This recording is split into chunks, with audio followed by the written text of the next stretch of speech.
ఒకసారి ఒక సైంటిస్టు కొన్ని గొర్రెలను తీసుకొని ఒక ఎక్స్పెరిమెంట్ చేస్తాడు.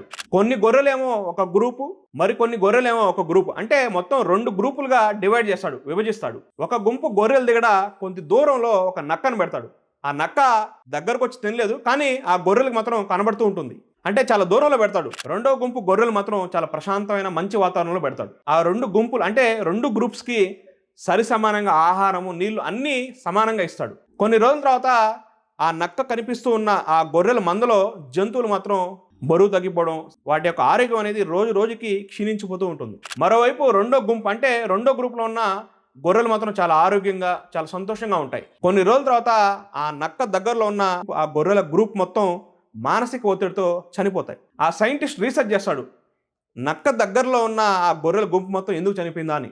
ఆ నక్క కనిపిస్తూ ఉన్న ఈ గొర్రెల మంద మొత్తం ప్రతిరోజు అమ్మో ఈ నక్క వచ్చి మమ్మల్ని ఎప్పుడు చంపేస్తుందా అని టెన్షన్, భయంతో ప్రతిరోజు జీవితం గడిపేవి.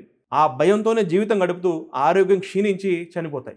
మన పరిస్థితి కూడా ఇంతే. కొంతమంది అనవసరంగా భయపడి ఓవర్ థింకింగ్, నెగిటివ్ థింకింగ్ వల్ల మానసికంగా నాశనం అయిపోతున్నారు. నువ్వు అనవసరంగా భయపడడం వల్ల, ఓవర్ థింకింగ్, నెగిటివ్ థింకింగ్ వల్ల నీ ఆరోగ్యం అనేది రోజు రోజుకి నాశనం అయిపోతుంది. నువ్వు ప్రశాంతంగా ఉండలేవు, నీ పక్కన వాళ్ళని కూడా ప్రశాంతంగా ఉంచలేవు.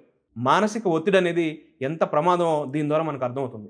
ఓవర్ థింకింగ్, నెగిటివ్ థింకింగ్ని ఈరోజే ఆపేయండి. ఈ వీడియోని తప్పకుండా ప్రతి ఒక్కరికి షేర్ చేయండి, లైక్ చేయండి, కామెంట్ చేయండి.